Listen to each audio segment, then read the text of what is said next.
Korea বললেই চোখের সামনে ভেসে ওঠে বিটিএস, ব্ল্যাকপিঙ্ক, স্যামসাং বা হুন্ডাইয়ের ঝকঝকে সব গাড়ি।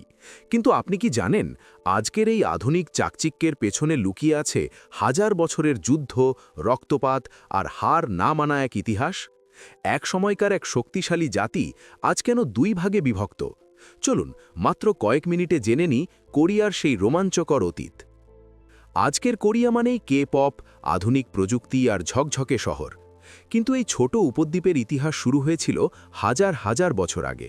খ্রিস্টপূর্ব 2333 সালে গড়ে ওঠে প্রথম রাজ্য গোজোসন। সেখান থেকেই কোরিয়ান সভ্যতার ভিত্তি। কিন্তু ইতিহাস কখনো শান্ত থাকে না। খ্রিস্টপূর্ব 108 সালে চীনের হান সাম্রাজ্য আক্রমণ করে গোজোসন ধ্বংস করে দেয়। মনে হয়েছিল এখানেই সব শেষ, কিন্তু ধ্বংসস্তূপ থেকেই জন্ম নেয় নতুন শক্তি। খ্রিস্টপূর্ব 57 সাল থেকে কোরিয়া ভাগ হয়ে যায় 3 রাজ্যে: গোগরীয়, বেগজে আর সিলা। উত্তরের গোগরীয় ছিল ভয়ঙ্কর সামরিক শক্তি। তারা চীনের বিরুদ্ধে লড়াই করে নিজেদের সীমানা মাঞ্চুরিয়া পর্যন্ত বাড়িয়ে নেয়।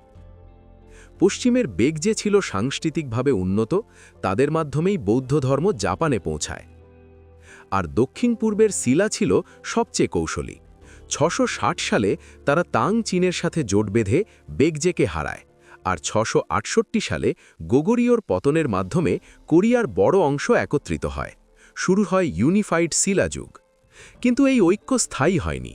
918 সালে ওয়াং গন গোরীয় রাজবংশ প্রতিষ্ঠা করেন। এই গোরীয় নাম থেকেই এসেছে আজকের কোরিয়া শব্দটি। এই সময় শিল্প, সংস্কৃতি আর মুদ্রণ প্রযুক্তির বিকাশ ঘটে।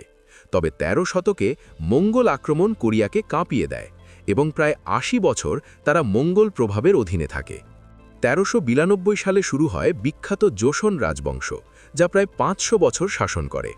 1443 সালে রাজা সেজং তৈরি করেন হাঙ্গুল লিপি, যা আজকের কোরিয়ান ভাষার ভিত্তি।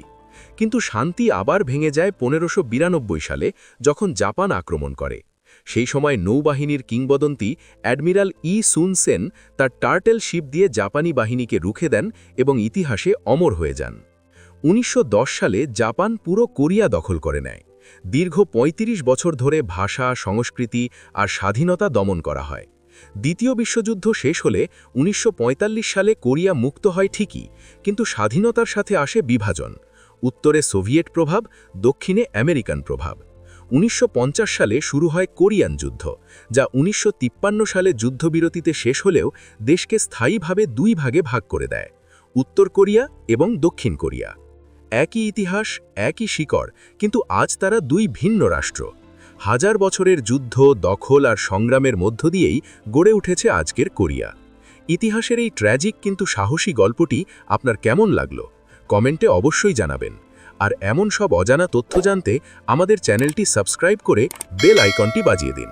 দেখা হচ্ছে পরের ভিডিওতে।